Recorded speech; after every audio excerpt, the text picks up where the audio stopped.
This is Mongolian Mindset, and today we're gonna be typing George W. Bush. Okay, we typed Jimmy Carter not too long ago, so we're gonna go ahead and follow it up and get another president done, guys. You know we use Berens Interaction Styles and Temperament combined with cognitive functions. We have a breakdown of all of those online. Just go to how to find anyone's personality type. We have cognitive functions. Just look for the playlist cognitive functions. They are by far the best. Uh, I mean, I would recommend if you want to be fast, just put it at 2x speed, but everything in there is just, it's a gym. Um, if you want to recommend somebody for us to type, you have to join our Discord and you have to boost our server. We've been getting a lot of comments with like recommendation for people, but guys, we are trying to keep our server afloat. So we have to be stringent on our rules here, okay? We really love the comments. We love you guys appreciating what we do. Um, but yeah, if you want to suggest somebody, you got to join the Discord and you got to boost the server. I think boosting the server is like $9, and you get to recommend somebody for us to type once a month. So I would definitely do that before we change that.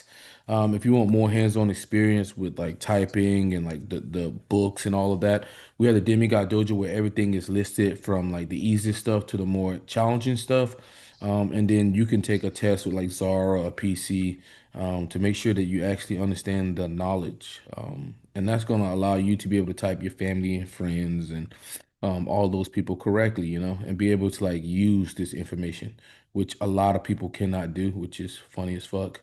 Some people be in typing communities for 10 fucking years and can't type people correctly. It's like laughable, fucking trash. Um, but yeah, Zara, anything you want to say about George W. Bush before we get into this? First off, he was the Texas governor, and then he ran for president and ultimately became the 43rd president. And um he he was president during the 9/11 terrorist attacks. And he got stopped, and his approval ratings at that time went up to 80%, but by the close of his presidency they tanked because of the recession. Hmm. Bear Stearns and all that and jazz. And yeah, he wasn't considered the brightest president, even though his from all you can see online, from what you can see online, it's like his IQ is about 120 most likely. But he isn't the most articulate at times, and he's kind of got a folksy manner to him. But today we're going to dissect his personality so we can gain a better understanding of his cognition and how he approached the presidency Yeah. from a typological lens. Yeah. So I would say I think there's people in the comments probably thinking he's got a 120 IQ. Yes, and that's probably higher than It's the top 83. 9% or something. Top nine. That's top nine. Yeah. Yeah, it's about 90th to 91st percentile, I believe, offhand. Yeah. That's Yeah, that's pretty high. Yeah, so that means that his IQ is higher than 91% of people, if you fucking Yes. that means, guys, okay? This guy's no slouch. I mean, I think a lot of He's people better than you. a lot of people talk a lot of trash, but if they were given a job, we would see what they do. A lot of people currently, work jobs and they can't even work 40 hours a week, man. It's like, and then you want to criticize this guy. I know when I was a kid, I did criticize him quite a bit, but that was the narrative in the spirit that I was in. So you kind of take on those feelings, but when you get older, you learn a little bit more, and you go back and you say, "Damn, well, this guy was really not as bad as the media portrayed him." I think he took a very bad hit because of the recession. But they also said if you ever want to boost your numbers, go to war. So that's another thing. A lot of people said we went over there for nothing or to finish his daddy's war. So that's another thing that's on him. But today we'll be analyzing his personality type and seeing what we can take from him. We'll be comparing that to the people at Personality Dummy Base to see what Oh they. yeah, he won the 2001 election against Al Gore. We have him typed here as well, guys. So you might want to check out that video as well if you're interested. Yeah, yeah. So we got a lot of these presidents typed out, and I'm telling you, ESTJ is winning by a landslide at this moment. Like, if you want to be president, you need to be born ESTJ. Just saying. So they got him as ESTP with a lot of votes, and then ESTJ behind that. Okay. Um, Hmm. so they went with the meta for the president after that. I mean, that's not a bad pick for the president or whatever. I think they finally changing Donald Trump shit to ENTJ. Fucking idiots. But yeah, They're growing. they're finally learning, man. I mean, stop calling Growth. every ENTJ ESTP. It's kind of crazy. But so ESTPs are direct, they're initiating, they're outcome, they're pragmatic, they're motive, they're concrete, they're TIFE, and they're SENI. They lead with SE, right, guys? So I'm gonna go ahead and break down the metrics as quickly as fast as I can. So when we're looking at direct versus forming, we're basically looking, does this person communicate with closed-ended statements, direct, or is this person more about open-ended statements, which is informing, right? Does this guy beat around the bush, informing, or does this person sit and deliver, right? Specific, concisely, and to the point. That'll be direct, informative, more open communication, more blues clues. Sometimes they're a little shy when they speak, right? That's a little more informative language. And then you have initiating versus responding. This is like the worst metric. I really hate this one, especially if you're watching an interview. But initiating is you will change the topic here and there. You don't mind doing it. Um, you just when it comes from a brain perspective, it's more about the brain wiring centered to the front of the brain, so they're easily able to get information out, right? While they're responding, the information goes to the back of the brain. So they're usually taking a more responding role in the conversation, and they pretty much staying on topic here, not really changing much. Then you have process versus outcome. I like to call this journey versus destination, right? Some people are focused on the journey of life, and the other people are focused on the destination. Um, so what you will see is a lot of movement and them highlighting the movement to their goal. That's going to be your journey focused people. And then you're going to be talking about the outcome types. And they're going to be talking about, they might be skipping straight over the fucking process. You'd be like, damn, bro, how'd you get this? Wham, right over the fucking process. But they're going to be talking about the metrics to control to get there. Then you have affiliative versus pragmatic. Is this person more about cooperation? Is this person more about interdependence? Is he trying to get the buy-in for everybody? Do not try to confuse that with FE. Sometimes people do that, but they're more interdependent.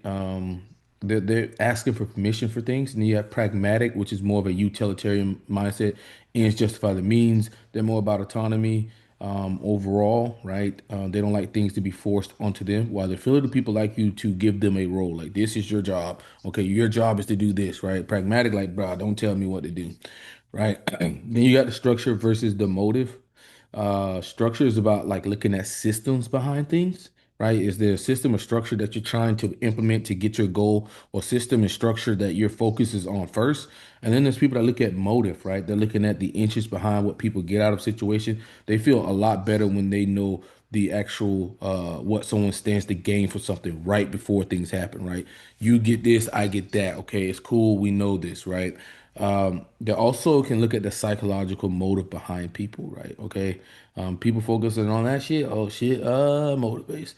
Then you have concrete versus abstract. Clearly, I mean, you guys should know what concrete versus abstract is. Concrete is all about talking about the what is, everything that's tangible, right? While abstract is everything that's intangible, right? These are things like philosophies, things of that nature. Are they focused on that?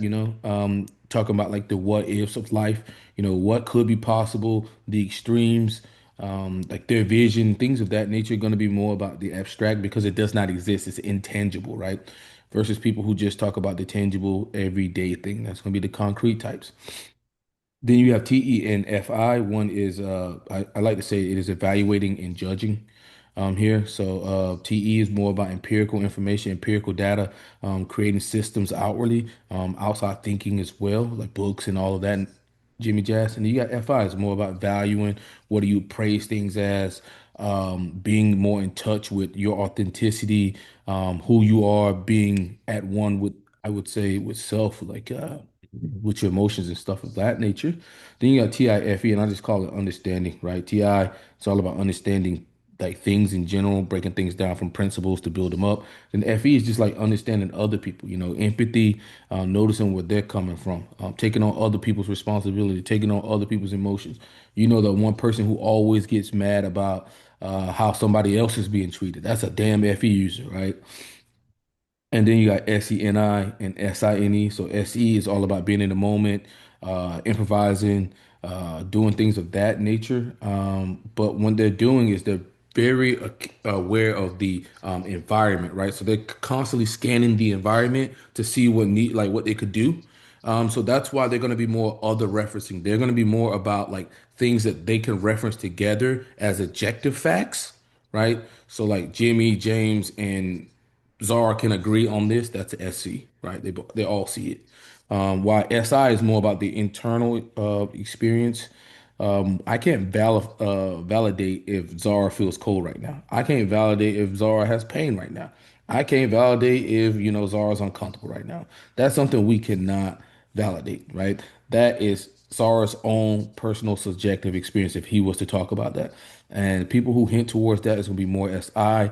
They're also about reviewing things from the past, right? What worked in the past will work today. Then you have NI is future focus, what will happen, what will be, what is my vision, what's my future, what do I foresee happening, anticipation. Then you have any patterns, connections, what could be, brainstorming. They can also use this for anticipation as well, so be aware of that.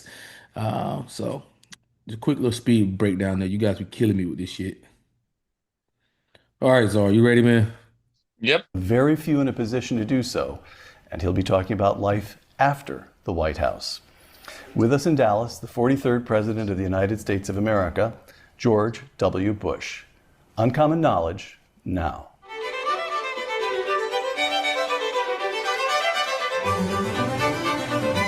The Texas Rangers have gone to the series and come away without the commissioner's trophy. Yes. They're 5 games up in their division as you and I speak. Could this be the year? This is the year, Peter. First of all, the fact that we got to the World Series was miraculous to many Ranger fans.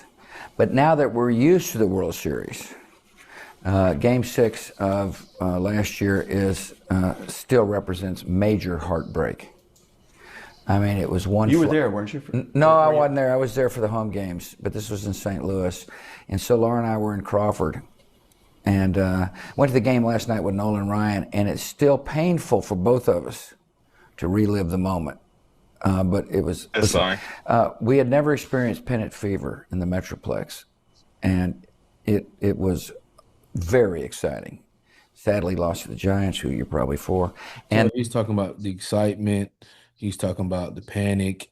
He's talking about these things. Like we said earlier, can we verify that? No, we can't. Is that his subjective experience? Yes, it is. SI. then the Cardinals, and but nevertheless, it was really exciting. This is the year. This is the year. This is here. I don't know. We'll see. Segment 1, the afterlife. While you were still in the White House, you write in Decision Points, Mrs. Bush began referring to your post-presidential years as the afterlife. Right. So here are a few model afterlives.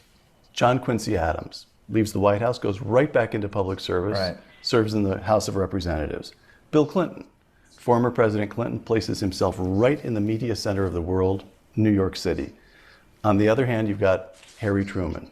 He goes home to Independence, Missouri, sets himself up, totally satisfied being a prominent citizen of Independence, Missouri, and nothing else Right. for the rest of his life.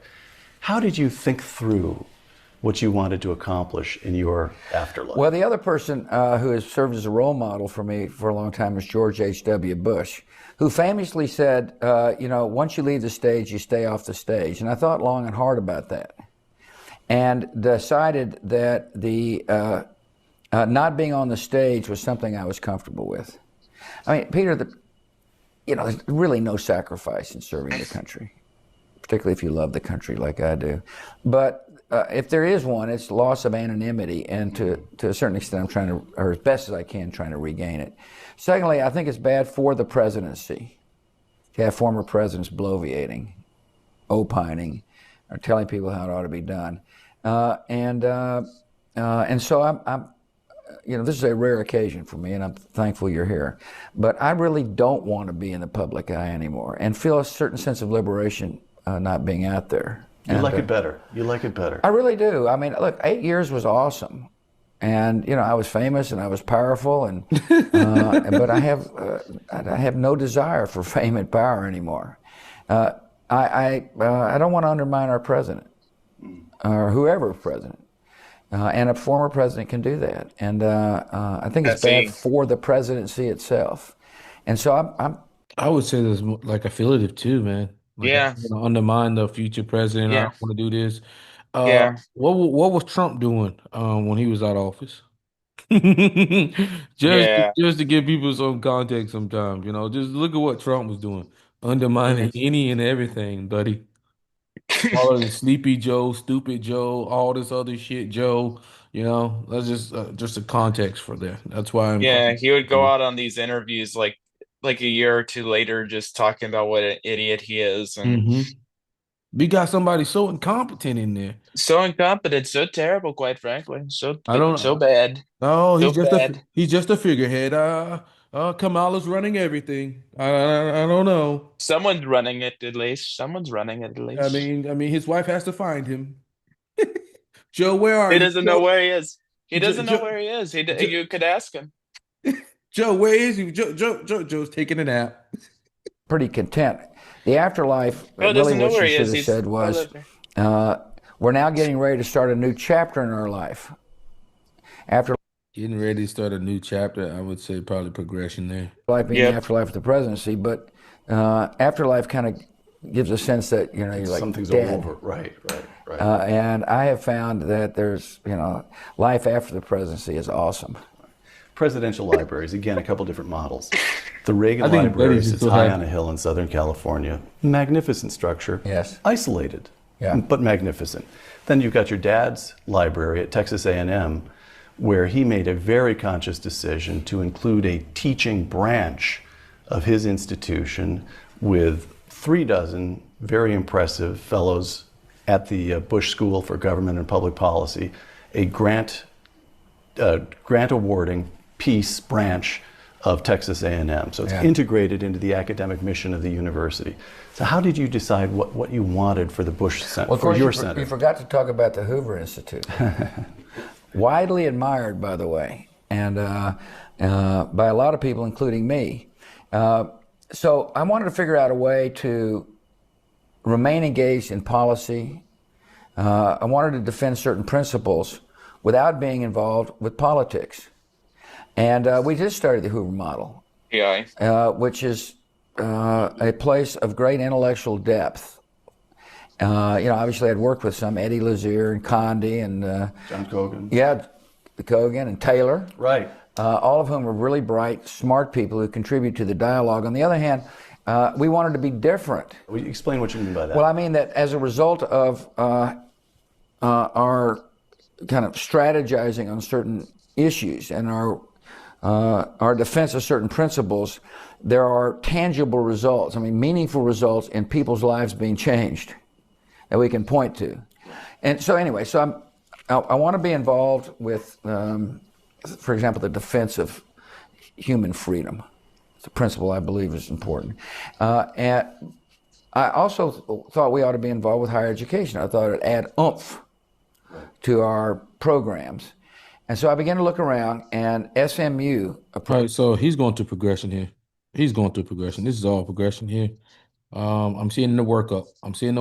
That's what I'm catching. I'm like, oh shit, he's going through a workup. Kind of strategizing on certain issues and our defense of certain principles, there are tangible results, meaningful results in people's lives being changed that we can point to.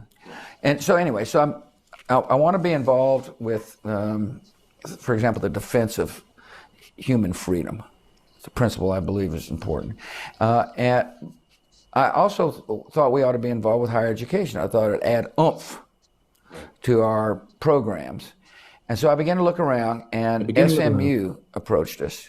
Laura went to SMU, Karen Hughes went to SMU, Harriet Myers went to SMU. So I knew a lot of people who'd gone to SMU. SMU happens to be located in the heart of Dallas.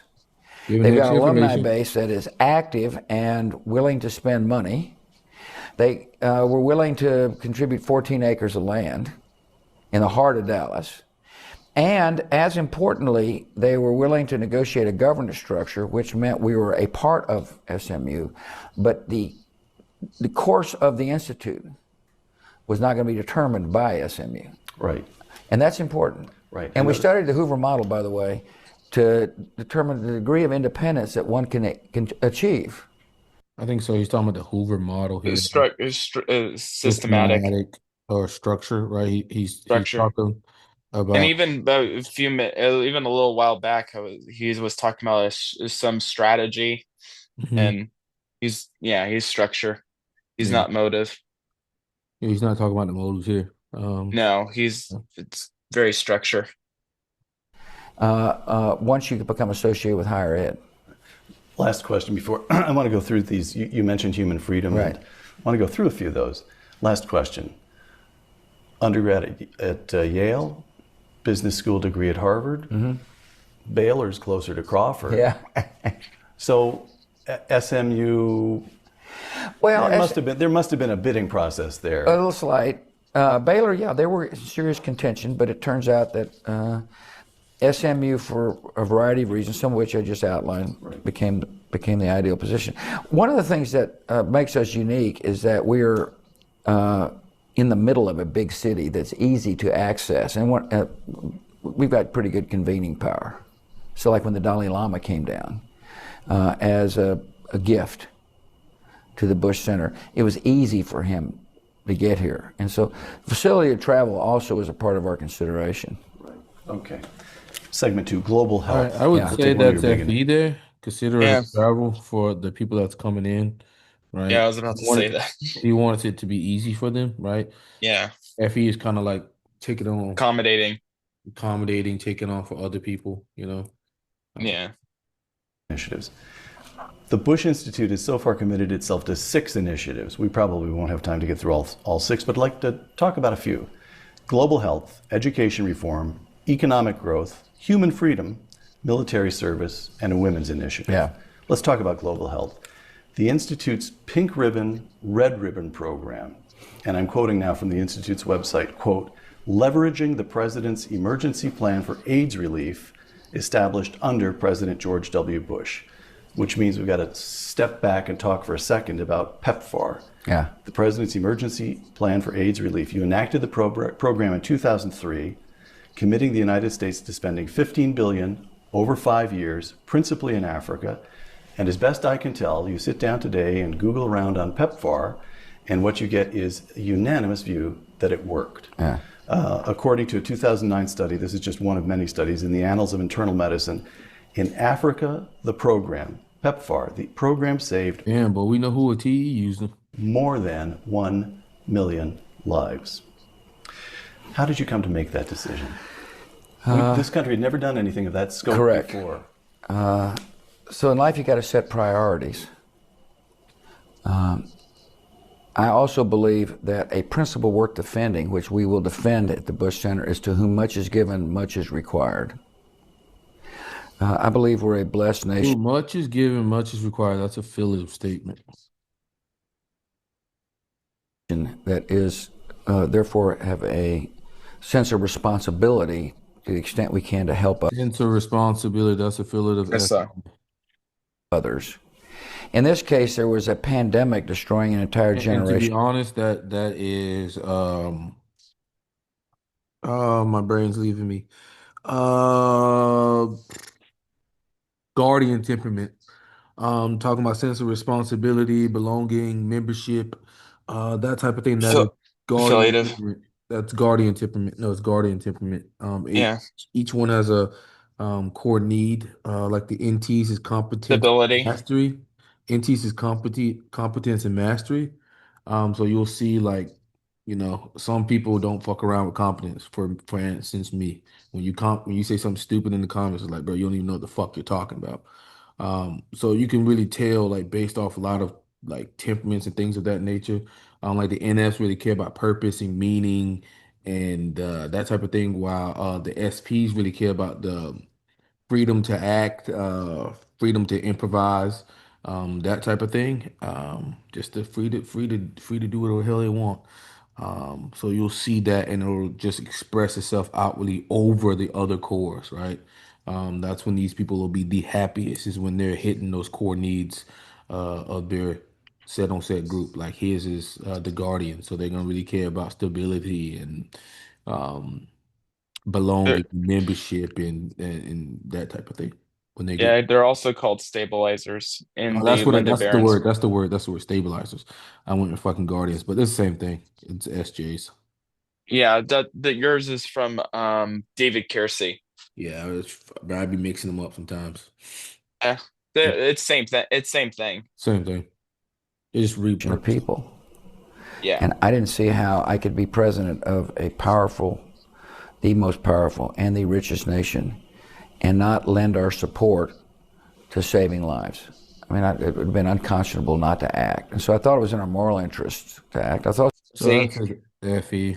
also knew it was in our national security yeah. interest to act. Much of my presidency obviously was affected by 9/11 and the ideological war that 9/11 represented. In other words, there's an ideological conflict. Right. And the enemy could only recruit and they find hopeless people. I thought it would be very difficult to find anybody more hopeless than a child who mother and dad died of AIDS and wealthy nations did So you nothing. see, he's going in there, right, guys? He is going in there with the FE, right? He Hmm. don't want to have anybody hopeless. You know, people could take advantage of hopeless. So what is he It really caring about here? He's caring about the FE for other people. And yeah, it's leading the show. it's leading the show. It's very happy.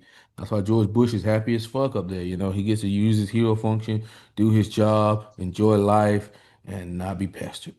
Very happy man. To help. And so I viewed it in our national security interest and our moral interest to put together a strategy that was not paternalistic like many AIDS programs, but one based upon partnership and with a Talking about based on partnership, talking about strategy here. So he's talking about, let's And say, affiliative. an affiliative. comprehensive strategy in the most affected nations on the continent of Africa, and it worked. And for that, I'm grateful. The Pink Ribbon, Red Ribbon program, now we're talking about the Bush Institute's Yeah. program to combat cervical and breast cancer. Specifically, the program aims to reduce deaths from cervical cancer in Africa by 24% in 5 years. By the way, what I just read is typical of the kind of thing you read in the Bush Institute website over and over. We have a specific aim. We intend to measure what we do. We intend to be time specific. Yeah. How will you? One who's doing that for him, because that's all TE there, right? Yeah. Not specific. We make this number. So somebody's got to be doing that for him. Build on the PEPFAR? Is this you're using relationships you've established in Africa? Well, it's actually one, our ability to lay out a strategy. In other words, it's important for people to understand that many women who've got the AIDS virus also get the virus that causes cancer, and that it's not much to detect. In other words, all it requires is an effort. Secondly, we convinced the State Department to allow us to add the cervical cancer component to the AIDS component on the platforms that already exist. So you're adding a test. Adding a Testing test. is already going And on. thirdly, So that sounds like structure there, and it kind of sounds like journey, because they started with the AIDS and then they added onto that with the cancer. So we've convinced drug companies and others to join us in a collaborative effort. We started very much like PEPFAR. collaborative affiliative. effort. We started with, starting with the most affected nations where we know leadership will step up. And so Zambia is where we started. First Lady of Zambia is very much involved with encouraging screening and helping develop an infrastructure that enables women to be screened. About 15,000 or so women now have been screened in Zambia in the first couple of months of the program. So there's a lot of awareness that's taking place. The idea is to go to 3 or 4 affected countries and hopefully spawn copycats.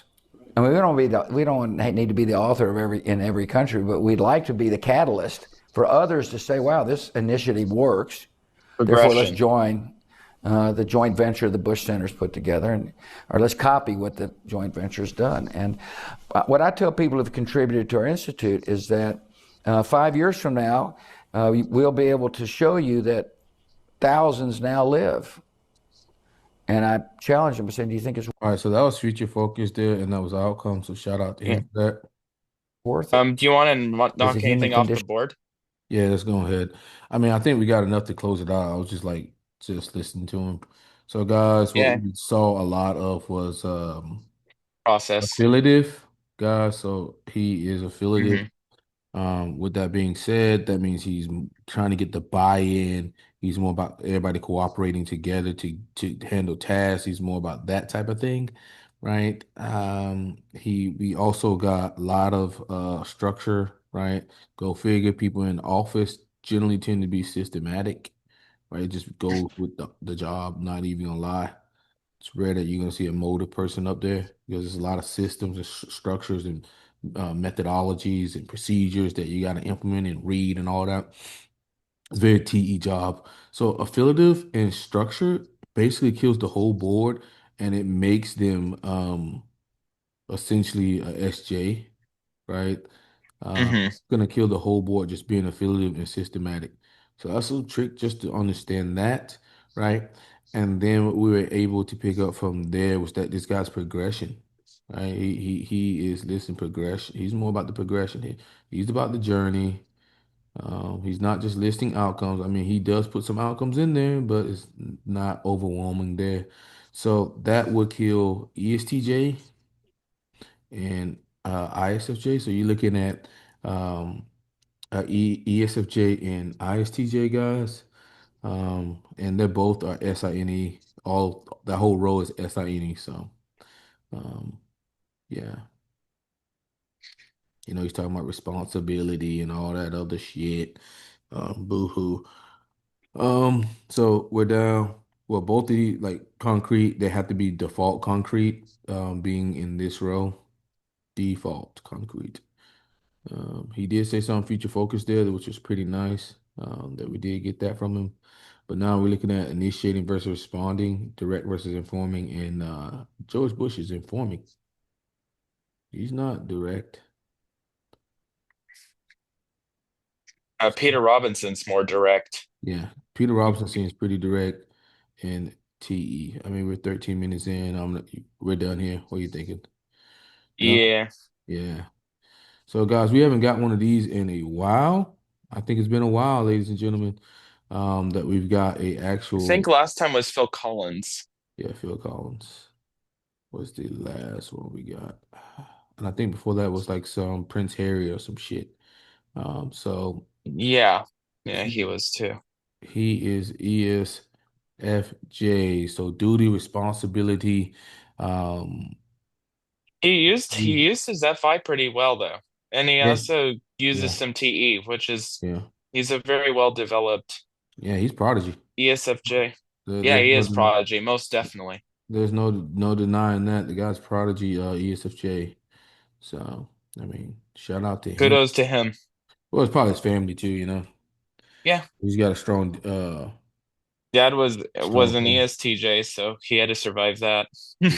Yeah.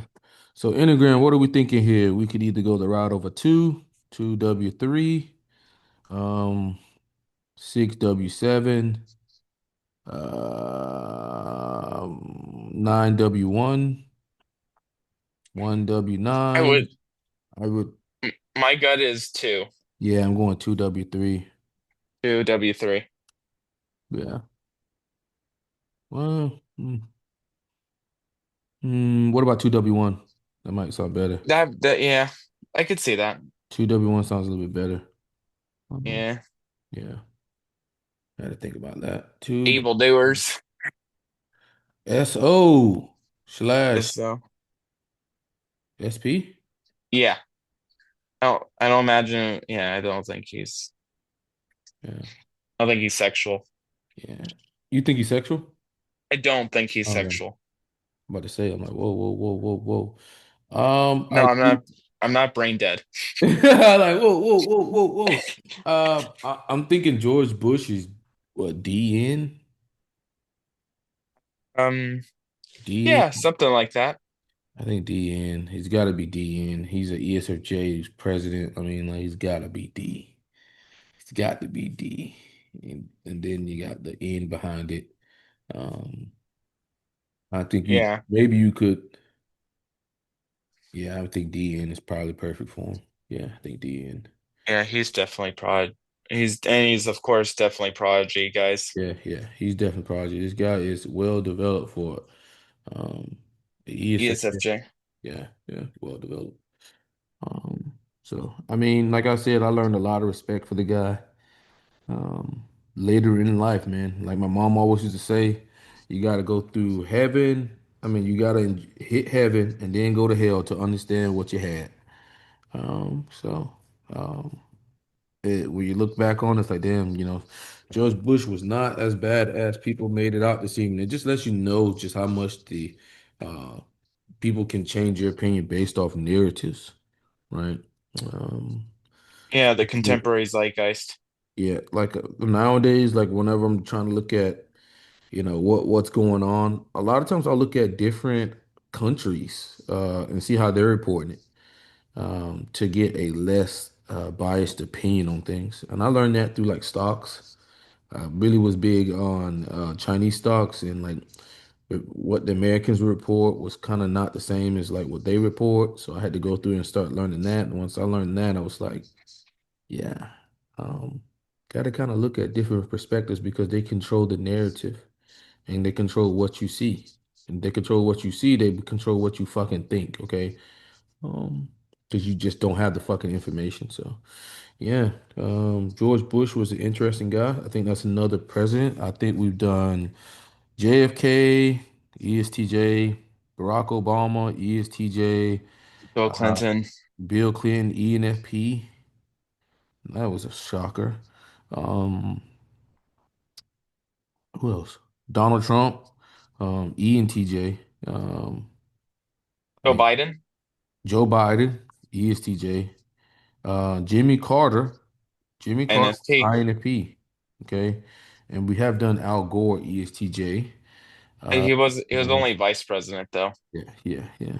And we got JD Vance, ESTJ as well. So Or VP. yeah. So I mean, like we said, presidents, man, they're just running away being ESTJs. You got to be affiliative. Where if you're pragmatic, you're gonna have a lot more stuff for people to pull out in the political race to get you up out of here. I mean, just look at Donald Trump's laundry list. The shit was so long, it was ridiculous. I'm just saying, man, when you pragmatic, it's easy for you to just do some shit you shouldn't fucking do. Then, they'll pull it out. But, Trump has changed the narrative on that type of stuff. So maybe you'll see more pragmatic people in office in the future. Who fucking knows? Um, oh, we did Gavin Newsom. Gavin Newsom, ESTJ as well. We did Ron Yep. DeSantis too. Ron Yeah. DeSantis, ESTJ as well. So holy Yep. shit, they're literally dominating the market, baby. You know how y'all be crying about all the INTJs on here. Y'all ain't crying about the fucking presidents being ESTJ.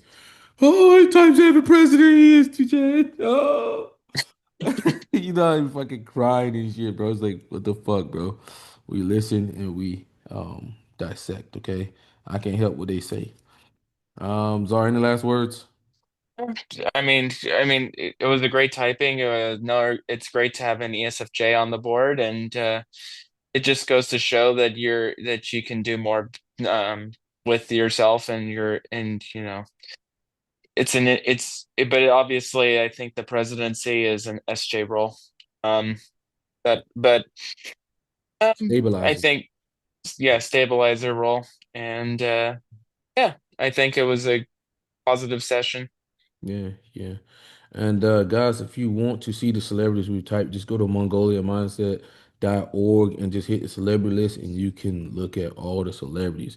And I know Zara just said that the president is SJ, and you guys are thinking, well, why is that? Okay. That's because a lot of stuff is ruled through you know, um past focused things. A lot of these structures, Traditions.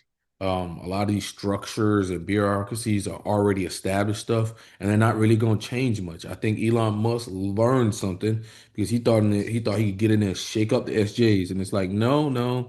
Did you not read the 48 Laws of Power? People will get they preach change, but don't change too much, right? Because if you change too much, they're gonna get rid of you because people are stuck in their ways, right? So that's the reason why you probably get a lot of people saying they'll do a lot of things before they get in office. And then when they get in office, they can't do shit because they got that bitch ironclad in what you can do up there, right? You're gonna get up there and be a stabilizer, baby. Um, but yeah. This is Mongolian Mindset, guys, and we'll catch you guys on the next one. If you want to suggest somebody, you got to join the Discord. And me and Zara catch you guys on the next one.